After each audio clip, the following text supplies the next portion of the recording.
Okay.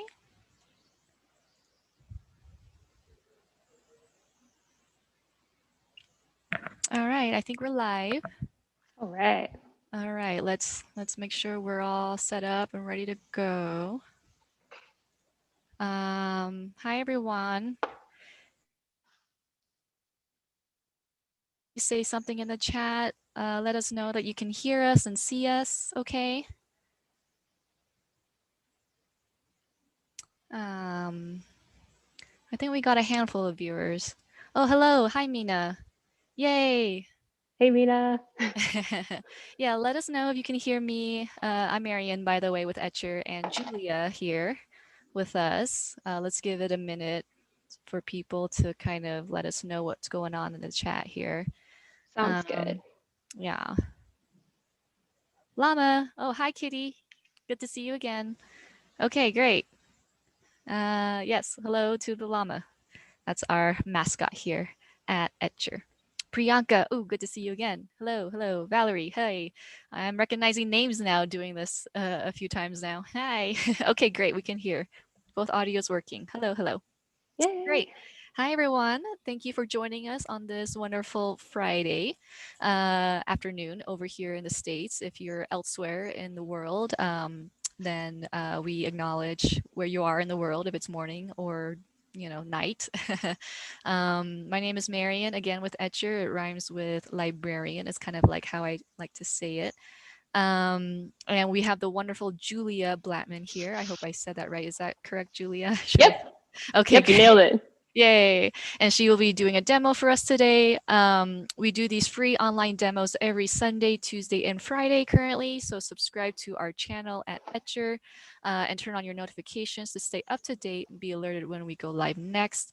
Oh, yes. Hello. Hi, Mina. Yes. Shout out to the Pikachu hoodie. I'm just going to go ahead and it's one of those days. It's just a hoodie day, So I threw feel this it. on and it's a bright yellow too. So I'm like a neon sign when I walk out and about.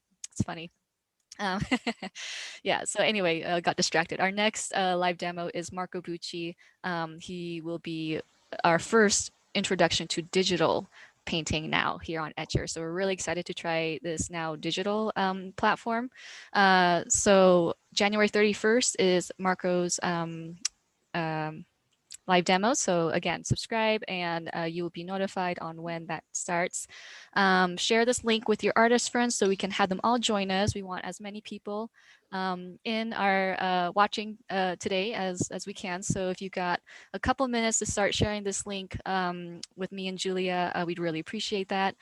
We also have a feedback form here that we would really appreciate you taking if you got a couple of minutes.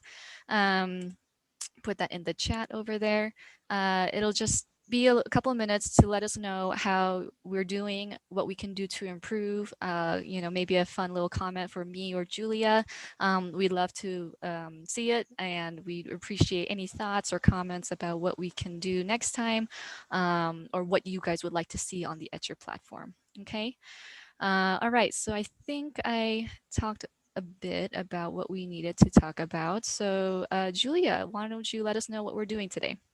Sure. Yeah. So I'm just going to be doing a gouache demo, and I'm just going to be doing a really simple animal in an environment. And I'm just going to be talking a little bit about my painting process and how I go about it. Awesome. Yep. So we can just dive right in. Yeah, I'll talk a little bit about my supplies. So right now I'm using the Etcher watercolor block. I've been really Perfect. loving this. Yeah, Yay. it's a really cool square format too. So I've been loving that. And it's a cold press, so it has a little bit of texture, but it's not anything too crazy. And yeah, I've just been loving it so far. Awesome. I'm going to drop that in the link here in the chat so you guys can take a look at our paper blocks there. Yeah, they're definitely gonna be my go-to from now on. Then I'm also using Artist Gouache, and the brand is Holbein. And I just really like these because you can get a really painterly feel with them. And I find like they're really easy to blend, so they can kind of mimic what I do for my digital art. Um, Sometimes I use acrylic gouache if I'm doing something more flat and graphic, but I wanted to do these because the painting I'm going to be doing has a lot of blending and whatnot.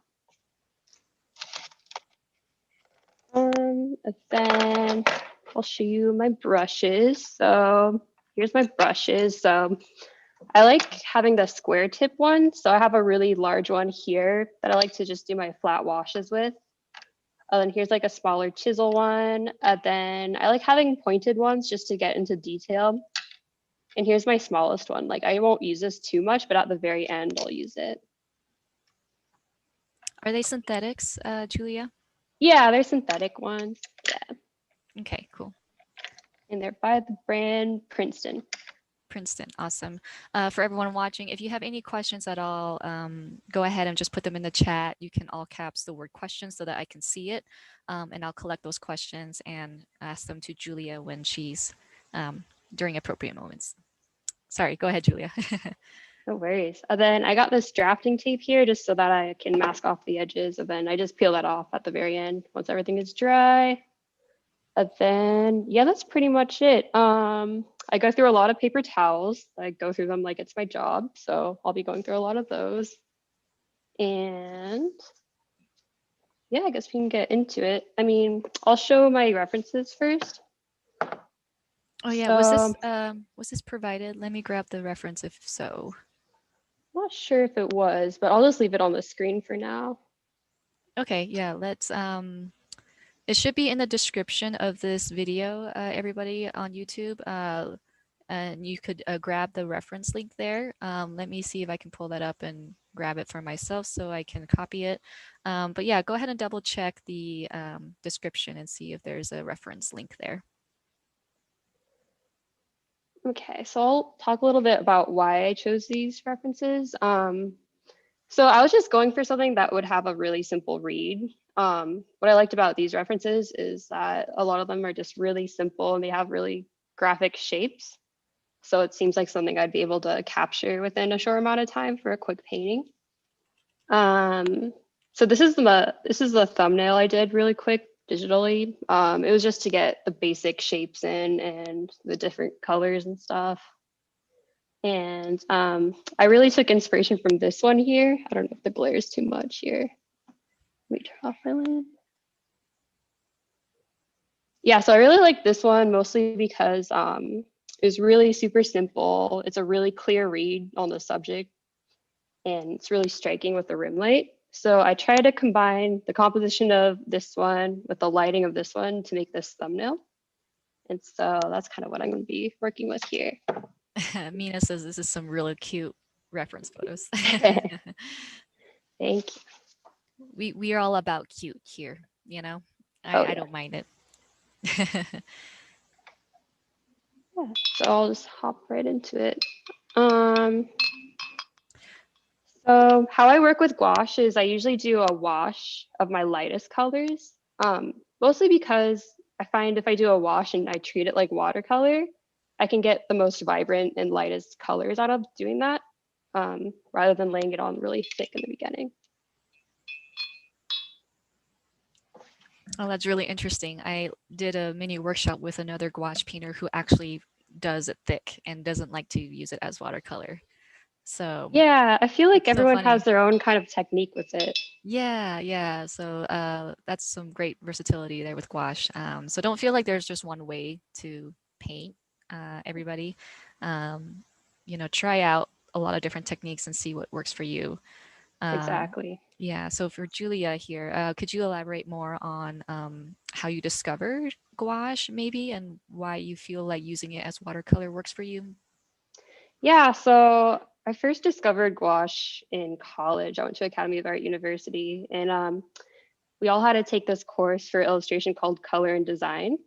And that was the first time I even heard of gouache. Like I had no idea what it was. I just knew it was really expensive. um, so yeah, at first I didn't really like it, to be honest, just because I felt like it was really unpredictable and it was hard to kind of guess what the colors would end up like in the end. But the more I worked with it, the more I liked it. And what I really liked about it is it can kind of be treated as watercolor or acrylic, depending on what you want to do with it. Mm-hmm. So I really liked how diverse it can be. Mm. I feel like you can get really vibrant colors. Like in my past experience with oils and acrylics, like it's been hard for me to get that really bright pop of color. That glow, I guess, you know, that Yeah, comes with. exactly. Yeah, Yeah. yeah, I know what you mean. Um, you showed us your gouache 2 paints, but could you tell us what colors you're using, where and why? Oh yeah. So for my yellows, I'm using permanent yellow. Hmm. And for this painting, I'm going to be using a lot of raw sienna Okay, I'll put that in the chat and here. burnt umber. I'm going to be using a little bit of ultramarine to make my shadows pop. Hmm. And we got flame red. We got alizarin crimson, Hmm. permanent white. I'll mostly be saving permanent white for the end when I put in the whiskers and the glow around the fur. Hmm. Got some moss green, and that's all I'm going to be using today. So I don't have too many colors. I'm mostly just working with the warm colors for right now. Okay, and these are all Holbein, it looks like, is that right? Yeah. Little bias for Holbein. Yeah. Okay, awesome. So I'll just I put that all in the chat, and I'll make a copy here just in case we got some latecomers who are curious about what colors you're using. Um, yeah. So you're starting with warm colors first. Yeah, so I'm kind of starting out with the brightest colors. And I'm going to kind of chisel the shadow shapes in once I've done that. Hmm. So I'm just painting in the leaves, and then I'm going to go ahead and go into my really bright rim light around the cat right now. Just because I feel like with gouache, once you've laid down dark colors, it's kind of hard, for me at least, to build it up to be really light. So you start with lights and warms then? Is this kind of a rule? Exactly. Okay. All right. Yeah.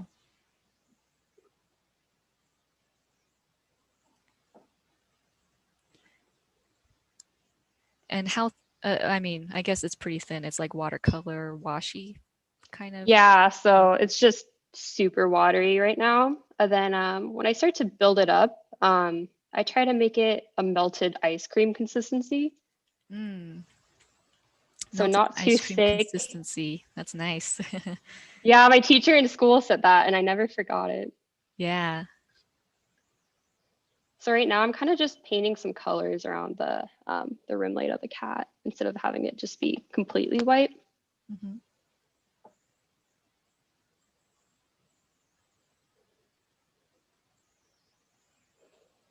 Okay, so I feel like I have a pretty good base for that. I'm gonna go ahead and start blocking in my background a little bit.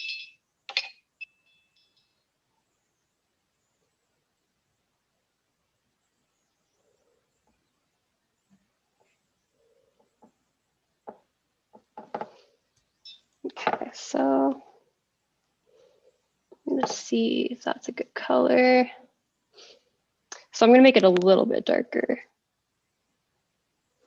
Now, by background, do you mean like the stuff behind the cat? Like, Yeah, yeah. So I'm just blocking in the trees in the background and just the shadow shapes that'll be around the cat. And then I'll get to the cat at the end. okay. I'm not really going into too much detail or anything right now. I kind of try to just get it overall where I want. And then often I'll just go back and kind of adjust my values if I need to. Because sometimes gouache does dry down a different color than what you put down. So it's Right. tricky. Similar to watercolor. Yeah, it'll dry a different value. Um, Yeah. just due to the nature of gouache and watercolor. So, Yeah. But that's kind of what I like about it, the hmm unpredictable aspect of it. hmm So I'm still keeping my gouache fairly watery for now. Then you can always just build it up. I noticed that you didn't wet the paper beforehand. So you do this like wet into dry approach. Is that, Yeah. yeah. Yeah, you don't usually do washes with gouache. Sometimes when I'm plein air painting, I'll do that. But for this one, because I really want those really white parts of the cat, I'm going to Mhm. hold off for now. I see.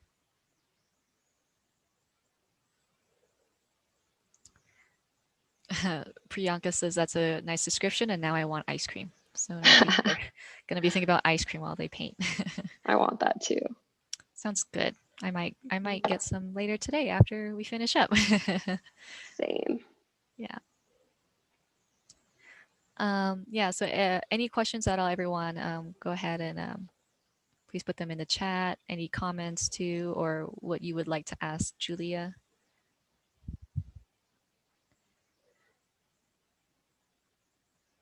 Um, and I'll just go ahead and talk about your mini workshop, Julia. So Oh for those, yeah. yeah, for those watching, we do have Julia coming back with us for a mini workshop on February 25th, if I remember that right.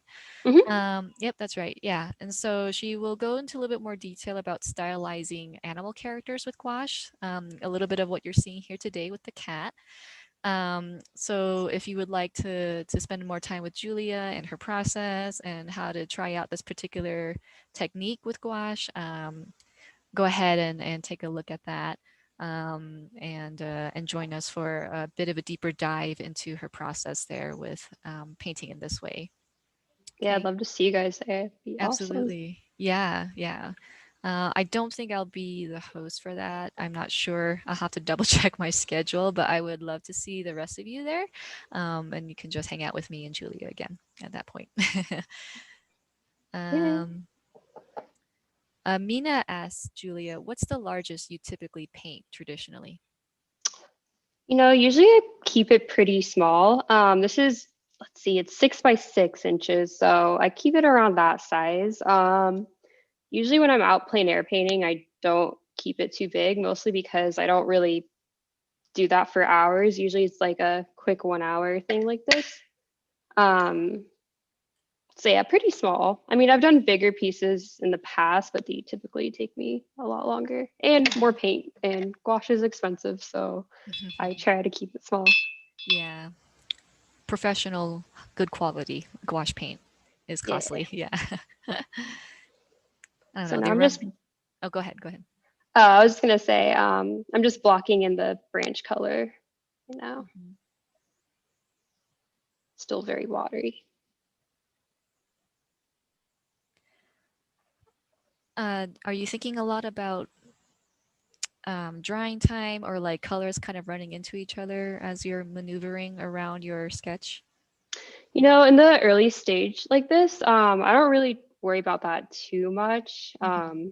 because I kind of like the imperfections it brings when the colors bleed on each other. But like this yellow wash I did, it's already pretty much completely dry, so I'm not really Mm, too scared of running into that. right. Probably Yeah, because you started pretty well. I mean, I guess it's a lot more watery though, but not a whole lot of pigment.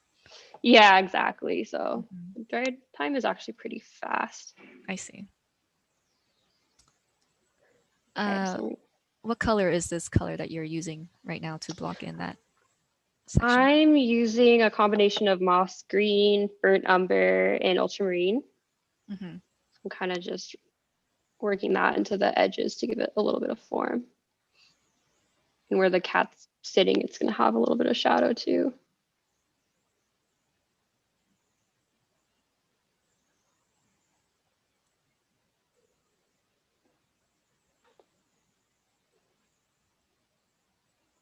Okay, so I'm going to block in the branches in the background. It's still going to be pretty rough.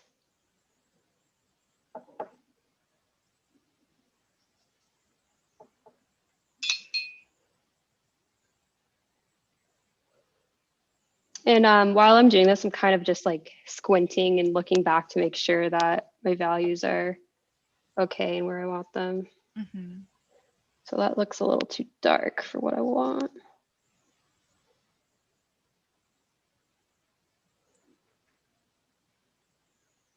A little too cool.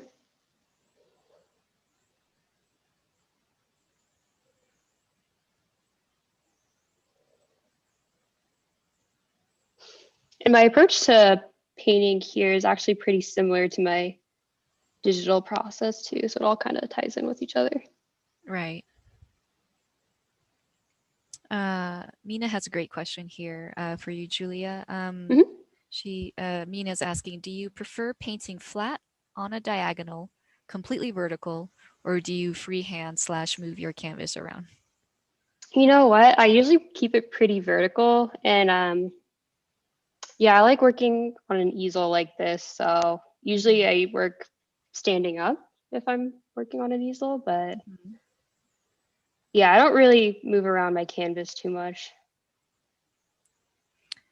Is that the same when you're working on the iPad too? Is your iPad quite vertical while you're Oh working? no, when I'm working digital, it's all over the place, every direction. That's funny.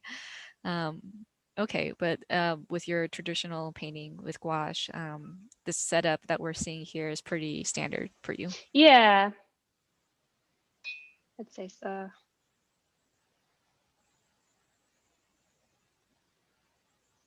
Yeah, I'm not really too worried in the beginning having my painting be a little bit messy because I kind of just refine it towards the end. So Mm-hmm.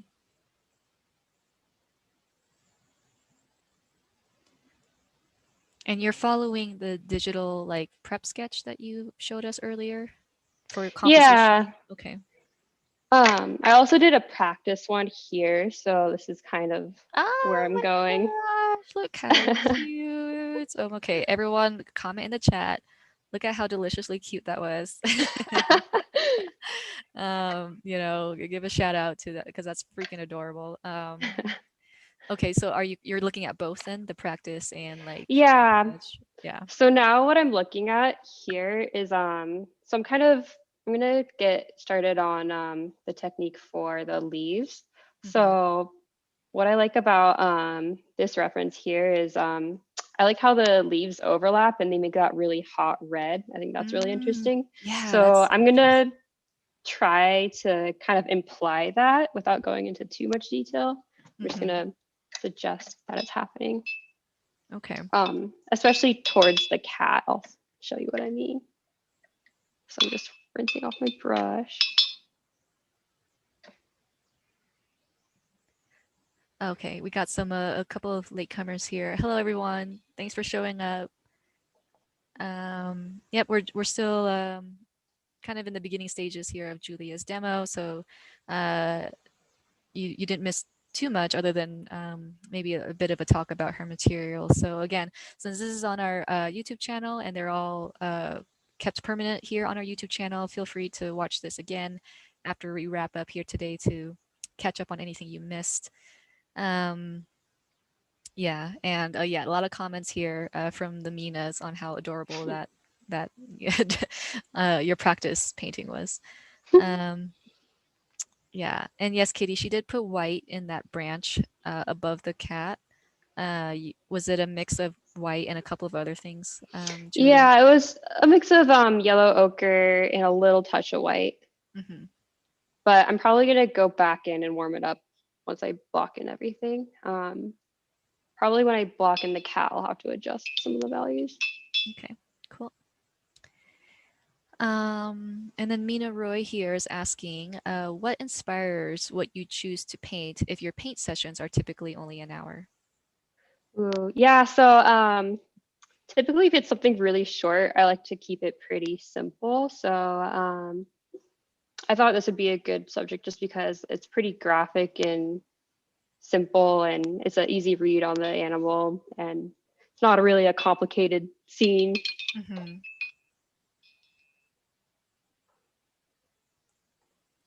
Is it maybe like a bit of instant, maybe not so instant gratification to do a quick painting and have it be done and not labor intensive and have it take like hours and hours?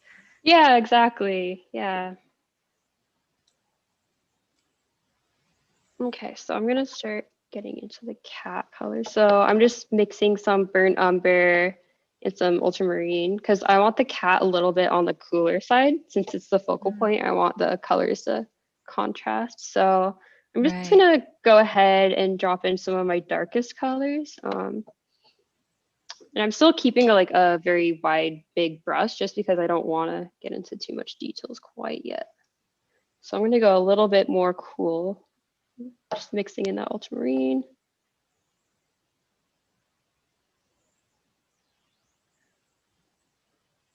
Is that warm, cool contrast typically something that you tend to do when you do these kind of character paintings, like having that? Yeah. So what I typically do is like I have this thing where I do an 80-20 rule. So Mm, I'll usually go with something like I'll do 80% cool, then I'll do like 20% warm or vice versa, hmm. just to keep that balance going. Right. It's, I guess, more interesting to have that kind of approach rather than like a 50-50. Yeah, exactly. Yeah.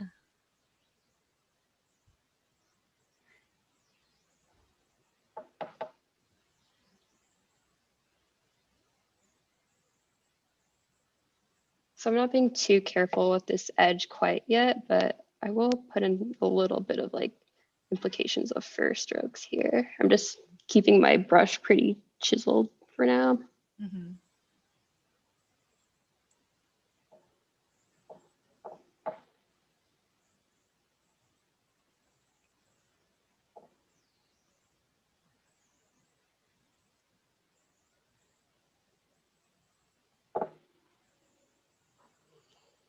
Okay, and since I'm painting a calico cat, I'm just making a few different variations of brown and creams that's going to go into the fur.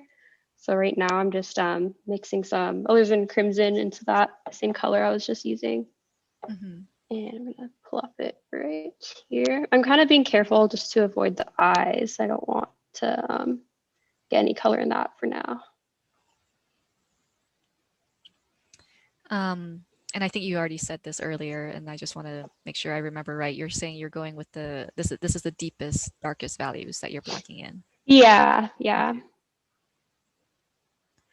And if you need to add in lighter values, would it be, is that how you're able to maybe pop in some midtones or lighter values easier for you? Yeah, Yeah. yeah. So it's pretty easy just to build up. Like I'll never be able to go this light probably if I layered it Hmm. on, but Hmm. you'll see here I'm mixing in some white for the belly area. So it's gonna be kind of creamy. So Mm, I see. I'm gonna add a little bit more yellow ochre.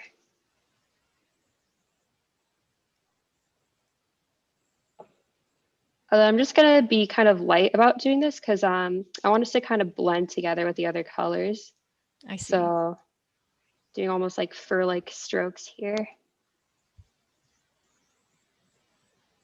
And I'm actually gonna go in with a smaller brush. I'm gonna go in with this tiny chisel one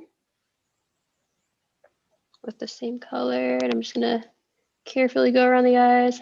Some more water.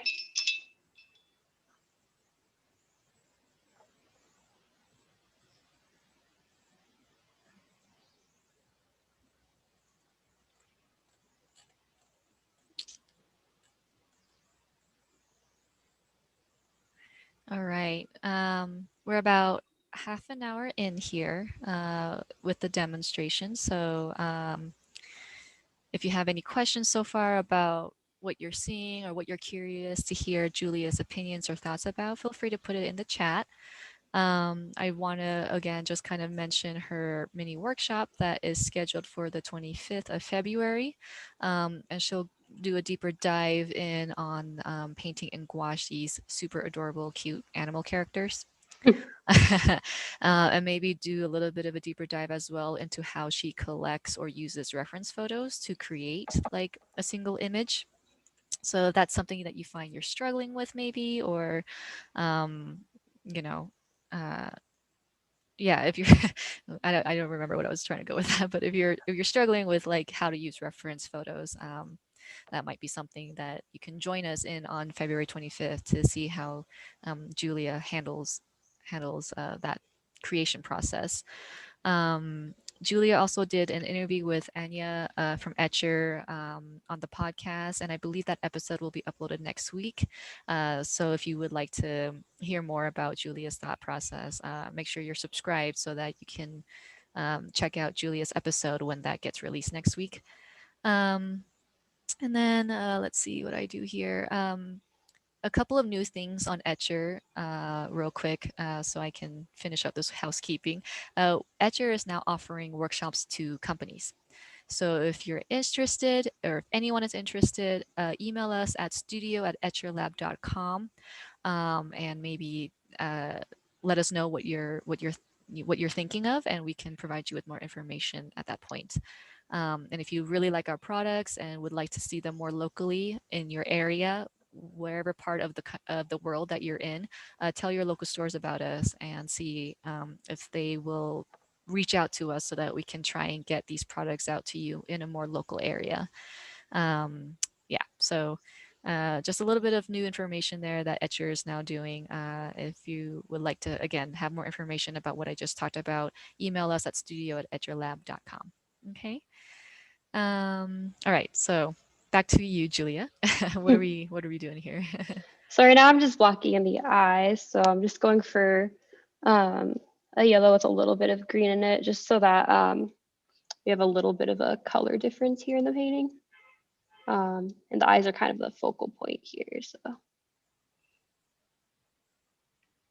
Perfect, perfect. Linda just said that she just signed up for your workshop. So yay! yay! Thank you, Linda. Yeah, woot woot, Appreciate woot it. woot. Yay.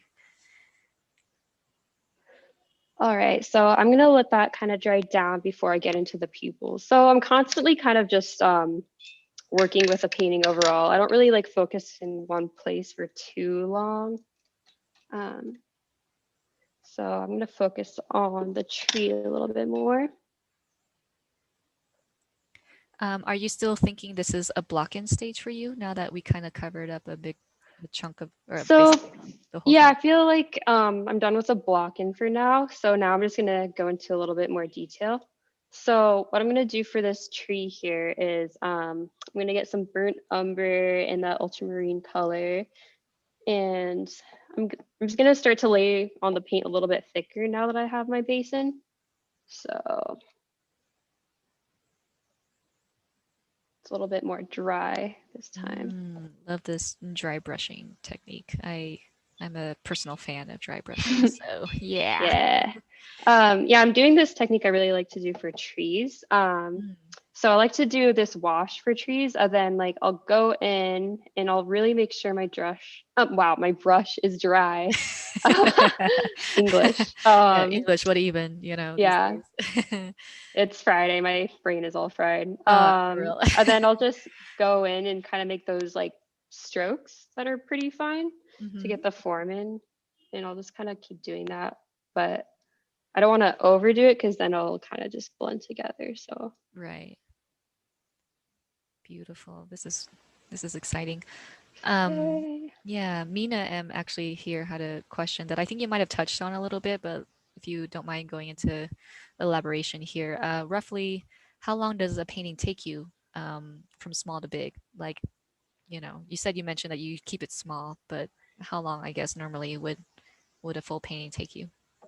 So for traditional work, it takes me a little bit longer than a digital one if I'm doing like a speed painting digitally. Hmm. I'd say I keep it to like an hour or 2 hours. Hmm. But if I'm just doing like a really rough thumbnail, sometimes even faster. Like usually for a thumbnail, I'll spend like maybe 5 or 10 minutes. Um, oh, another thing I forgot to mention, I don't really take too long on the block out stage for my sketch. So usually I just use something really light, like a 2B pencil, and I just like block in the very basic shapes. I don't really like Hmm. spend too long because I'm just gonna like paint over it. So Right. Yeah, I noticed that your initial sketch was very simple. yeah, You know, no elaborate details or yeah, I wasn't anything like really. sketching out the individual leaves or anything like that. Right. Yeah, it's interesting because some artists need a little bit more structure, like initial structure, and others are just good with like you said, a 5 minute sketch. Yeah. And So I noticed that my branches in the background dried down pretty gray, and that's yeah, not really what I was going for. So I'm just going back in with a little bit more of that yellow ochre color I was using, mixed with a little bit of that burnt umber.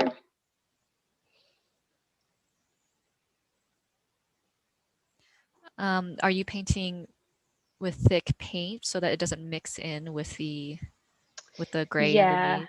Yeah, Oh, so it's kind of like that melted ice cream consistency I was okay. talking about. Not too thick, not too thin, just really easy to spread around and work with. Hmm. Do you run into a lot of issues where the additional layers on top of one layer is mixing in together because you're over blending or overworking or whatever? I don't really run into that too often, actually. Oh, okay. Yeah. Then I guess it's just me. Or maybe the Well, way I paint, gouache like gouache can be really finicky though. Like it yeah. definitely does some things that you don't predict for sure. Yeah. So Yeah, I'm just gonna I'm gonna have to try out this melted ice cream technique. so What were I'm you just saying? gonna Go ahead. blend oops, I'm just gonna blend some of the back leaves into the background a little bit more because I want the ones in the foreground to pop more than the background ones. So there we go.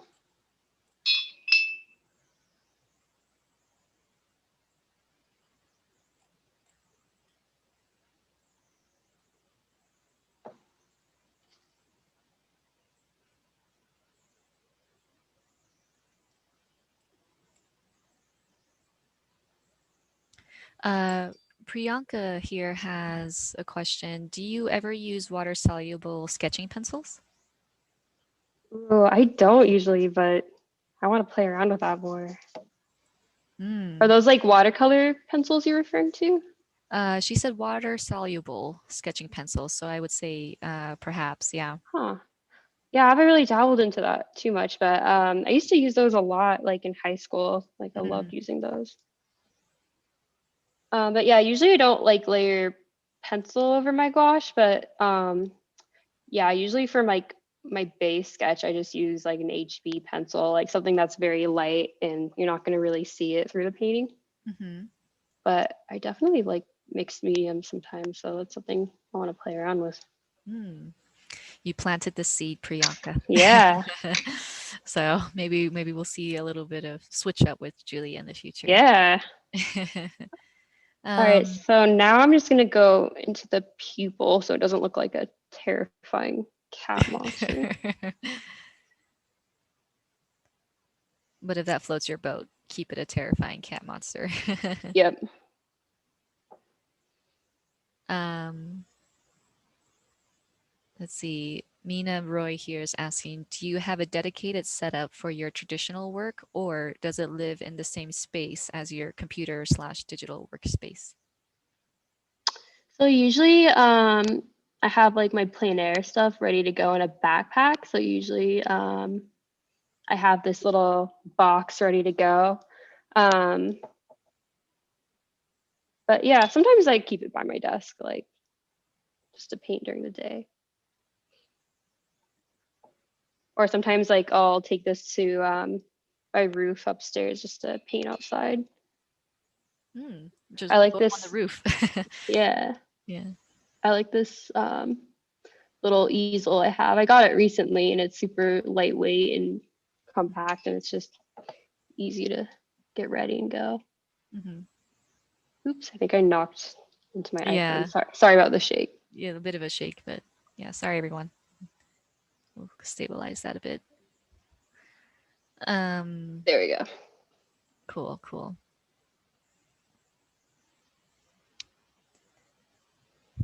Uh, oh, Priyanka is just again going back to the water soluble sketching pencils. Says they're graphite, but when you get them wet, they run into the paint. They become paint like. So artists either love or hate it. Oh, gotcha. Yeah, I know what you're talking about. Hmm.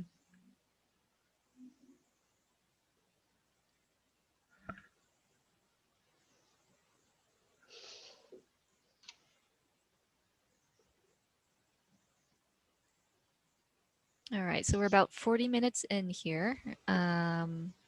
We'll probably just let Julia keep painting till the end, and any questions that our viewers are wanting to have an answer to, go ahead and leave them in the chat. I dropped the link into her mini workshop again just a little bit now. February 25th, a deeper dive into painting really cute animal characters in gouache. Um, you can paint it with whatever expression to your heart's content. Uh, and and Julia can show a little bit more about the process of sketching a little, since she had a pre-sketch earlier today for our short demo. Um, and because it's a longer running time of an hour and a half, you'll be able to paint along with her, um, and get some live feedback during your workshop.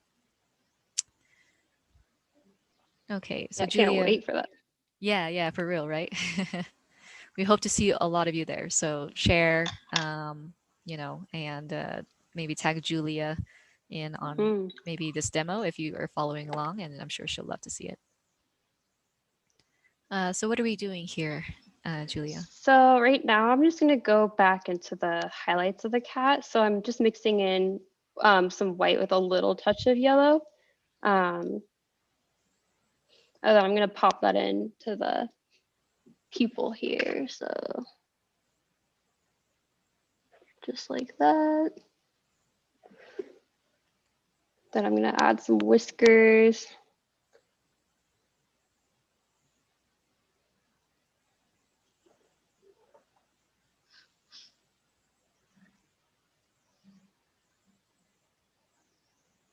So I'm keeping a really light hand when I do this. Mm-hmm.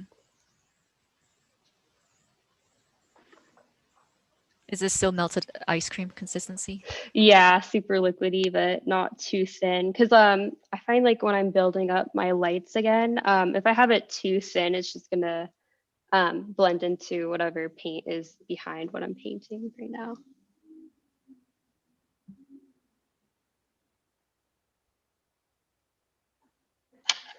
Okay.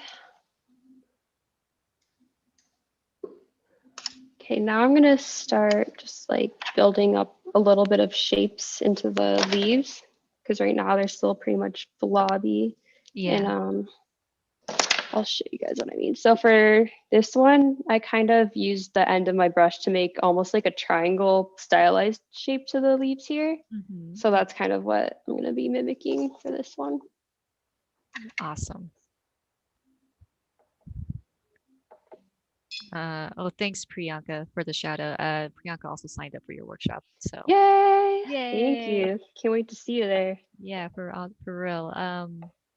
Mina's asking, when you lightly draw your sketch on the watercolor paper, do you freehand or do you use graphite paper and trace over? So sometimes I just freehand, but for this one, I just put a piece of paper over my screen, my Cintiq screen, and I just lightly traced the outlines of what I had for my little sketch that I did digitally. But usually I just freehand it. Hmm.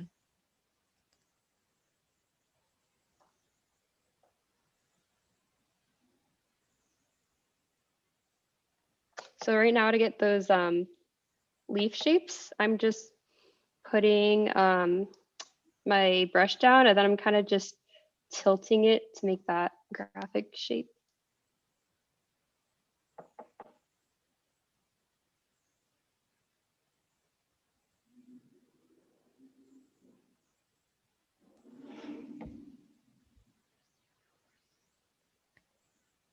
I guess every artist has their favorites, right? But I noticed that you probably 99% do this painting in the square using a square brush. Yeah, All your shapes, all your strokes, all your block-ins. yeah, and usually when I paint digitally, I keep to like a square chalky brush, so it's all Hmm. pretty similar. And also your watercolor paper is also a square. I think you just like squares, Julia. I'm a square person, yeah.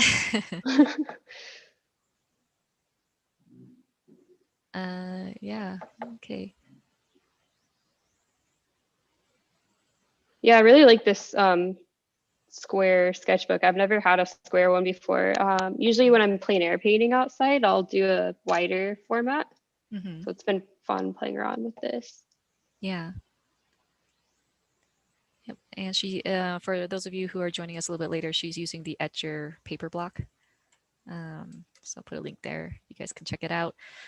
We did mention earlier about talking to your local art stores on stocking Etcher products. So I know the paper blocks are a little bit, are one of those products that are a little bit harder to find and ordering online. So maybe we can start stocking up the paper blocks in more local stores. So um, You know what? I just saw some in a store I went to in Hollywood. It's called Blue Rooster, and they had a lot of Betcha products there. They had like the oh, fun mini palettes, they had the paper blocks, they well, were there you all stocked go. up. Yeah, so if you're in Dude. Hollywood or LA, it's a good place to go. Wow, good They to also have know. the gouache that I'm using and all the brushes. I pretty much get everything there. Awesome. That's absolutely great to know. Thank you, Julia. Uh, we got some comments here about liking to use the Cintiq as a light box. You can use your iPad as a light box too. If you know amp up the brightness, you can do a trace over that. Hmm. Um, yeah, so some comments here about reference or tracing or transferring your sketch. Um, so we're about 47 minutes in. We got maybe about 10 minutes left here. So any other questions that you can think of to ask Julia? Now's the chance. So Julia, I was gonna ask about this rim lighting that you had since you used a very light wash in the beginning and then like basically trying to preserve that Hmm. throughout your painting, and then now it seems like you're doing some touch-ups here and there. So um, why don't you elaborate more on what you're thinking when you're now going into details on this painting? Yeah, so now I'm kind of just going back and like refining little mistakes that you make when you're pretty loose about painting. So yeah, I'm just going back and adjusting my values a little bit, adjusting some of the leaves. I'm gonna be putting in some tinier branches just so that we have little shapes to contrast with the bigger shapes here. So I'll show you what I mean in a sec. So I'm just gonna paint some directional lines here to kind of like help your eye flow to the subject matter.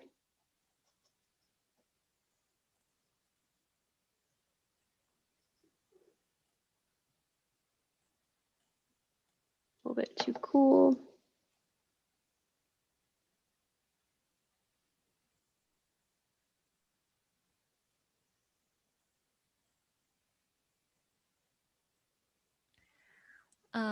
To answer your question, Mina, about the watercolor blocks becoming available online, they technically are. They're just not available to purchase directly through Etcher. And I think this is just like a manufacturing slash distribution issue.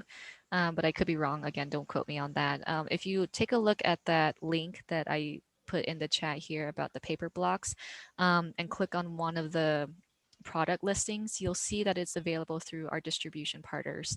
So Amazon or Art Supply Warehouse if you're in the States, if you're in the UK, Jackson's Art Supplies, if you're in France, Aquarelle, in Australia, Amazon. And then Julia just mentioned that she did see some paper blocks available locally in her area at a local art store.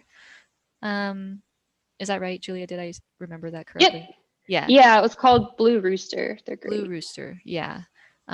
So yeah. Sorry if that wasn't clear, Mina. Yeah, you just want to maybe just look at where they're available online through our distribution partners, but they're not. They're one of the items that are just not available directly through Etcher on our website. Yeah. So hopefully that clarifies for anyone who has similar questions on that.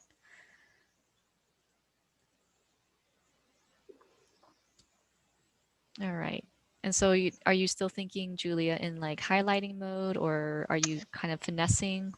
I'm just kind of finessing right now. So right now I'm kind of working around that rim light. Hmm. Sometimes with rim lights, there's this extra pop of really hot color around the brightest points. So I'm just kind of mimicking that with a red color just to add some visual interest around the edges. Hmm.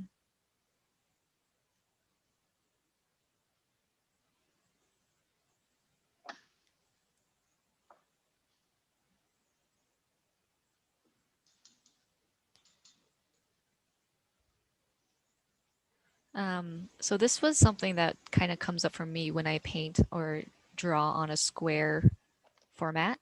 Hmm. And maybe you can, since you're, since you love the square, and there is an appeal on a square format. Sometimes I find composing or designing an image within a square format a little tricky because it's very Yeah, symmetrical, right? Yeah. definitely.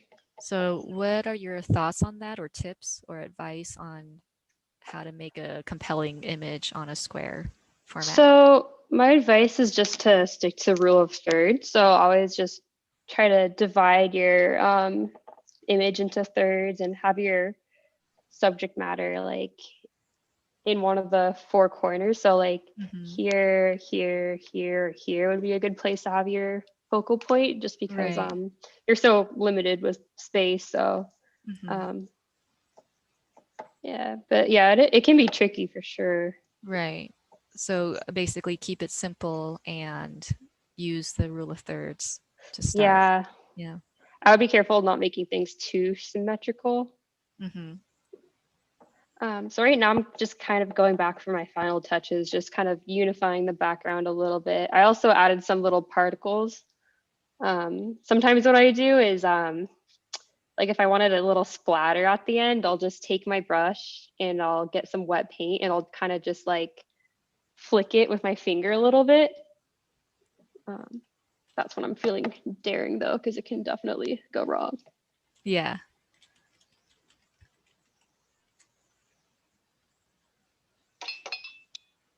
I'm a splatter person when I paint with watercolors and gouache. So I definitely get like a little too excited, splattering everywhere. Yeah, it's fun. I'll try to do it a little bit at the very end. Yeah, that'd be awesome. We got another sign up here from Danny. So thank you, Danny, for signing up. Woohoo! Thank you, Yay. Danny.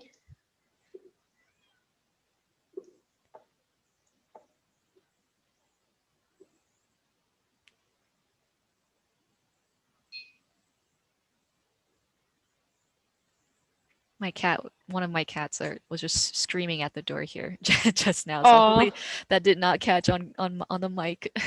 it didn't, but I wish it Okay. did. Yeah, I'm wearing a headset to mitigate that. Hmm. So yeah, okay. Sorry everyone for the distraction. We just had a couple of cats that needed attention. Oh, this is a great question from Mina Roy. Do you ever spray fixative or such after you've completed a painting, Julia? That is a very good question. So I do if I'm working with oils, but I haven't worked with oils for a very long time. But as for gouache, I pretty much just leave it alone once I'm done. I don't really go back and spray anything over with it. I find like with gouache, if you do that, it can kind of re-wet your paint, so then you can run Mm. into some problems if you're not careful. I've learned that the hard way. Um, but I do spray my paints with a little spray bottle just to keep my paints wet on the palette. But Mm. I never really spray my painting. Like when I'm doing that, um, I try to be pretty careful. I think Mina was maybe more in lines, asking more in lines about sealing, like sealing your painting, like when you're done Oh, with it. sealing. Yeah, Yeah, I yeah. don't really do that just because I don't know if you can with gouache. I'm not really too sure, but usually I just leave Um, it alone. yeah, I mean, Mina, I guess it depends if you're selling your work, a gouache painting, and like with most watercolors, traditionally you want to frame it under glass because Yeah. it is water activated. But I personally have been using cold wax to seal my watercolors and gouache because I don't want to deal with the glass. So for Julia, I don't know if Julia, if you intend to sell your gouache paintings or whatnot, but if sealing gouache is something you're interested in doing, I would experiment with like maybe a cold wax medium because it doesn't activate the paint underneath. Um, Oh wow, that's cool. yeah, yeah, Here I am in my own workshop learning so much from you. yeah. No, That's awesome. this it is. I've seen this question come up a couple of times, so I like to talk about it. But That's awesome. I'm yeah, gonna look and into that. maybe yeah, Julia, if you decide to try it, that'd be let us know on your Insta and Yeah. see. Um, yeah, it's a kitty. It's very versatile medium cold wax. You can use it in oils paintings as well. It just adds texture and it like extends your paints, and you can build up on that. You can use it in oils and you can use it as a sealant, like as a final varnish on like water-based media like watercolors or cold wax or gouache. Sorry, I'm thinking about cold wax. But yeah, it's basically a medium, and but it can be used as a final varnish too. It's so cool. Yeah, so yeah, feel free to Google search it and see, if it's something that you might like to use in your own process. But yeah, anyway, back to Julia. We have about 5 minutes left in our demonstration today.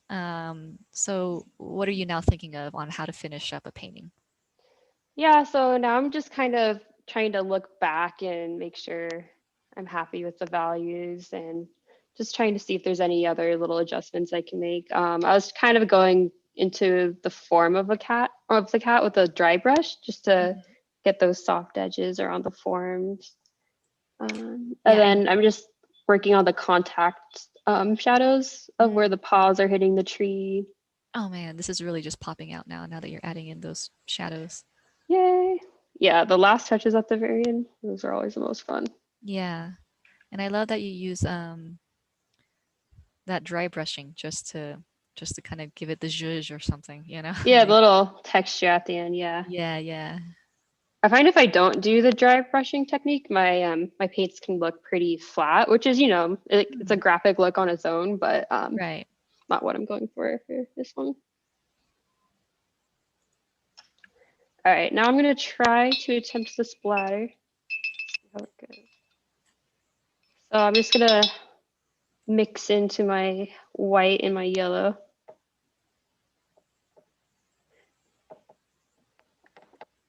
So I have it pretty loaded on my brush, and I'm just gonna try to flick it.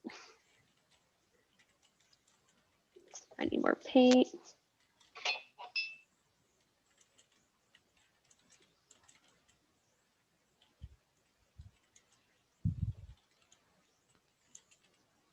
So I'm not gonna go too crazy with it. Hmm.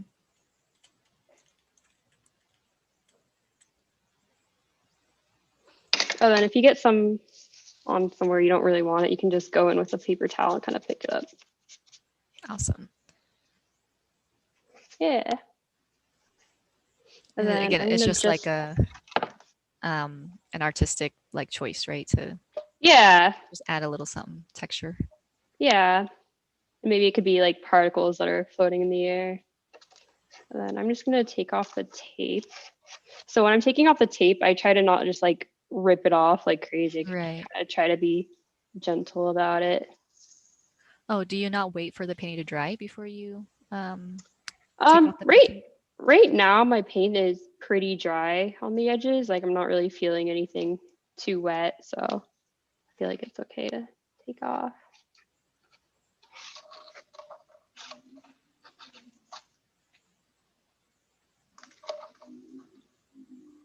And then if you have any areas where it bleeds, you can always go back and just kind of fix it up with some white paint.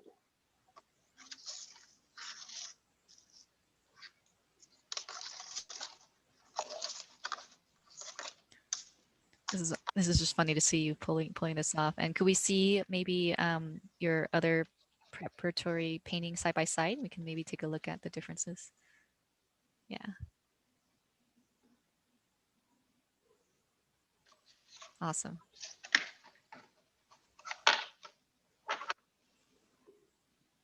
Yeah, so that's pretty much Wonderful. it. That's it. Yeah. Amazing, Julia. I can't that's amazing. You did this in an hour.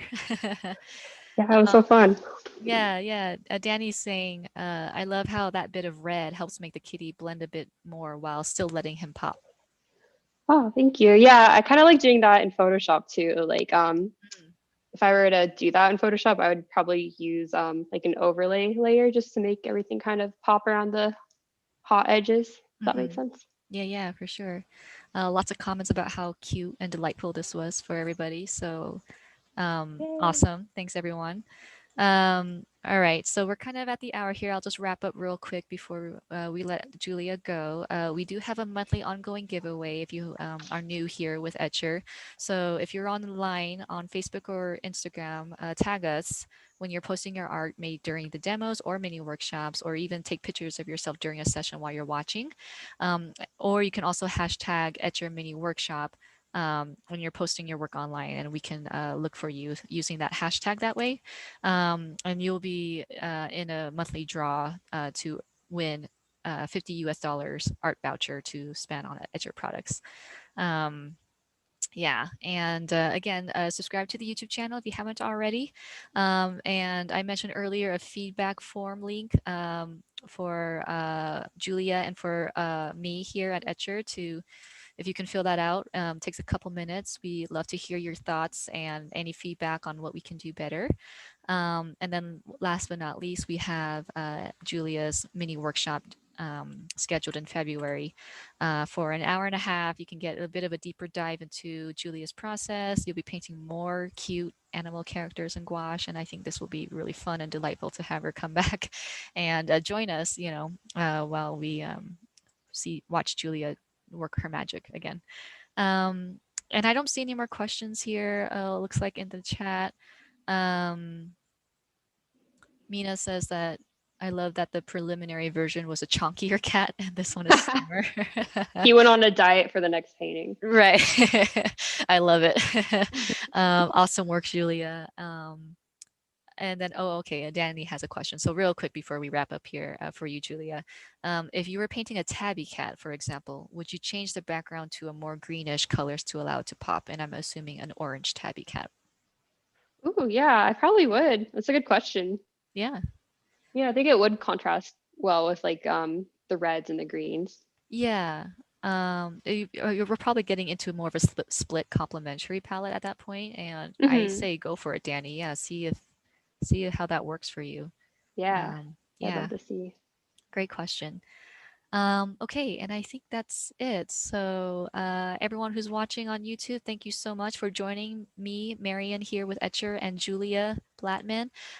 Follow her on Instagram and tag us, tag her, and we hope to see you at the mini workshop. And have a good, wonderful rest of your Friday. Have a good weekend, and we hope to see you all next time. Bye, everybody. Thanks for having me. It's a blast. Awesome. Bye, everyone.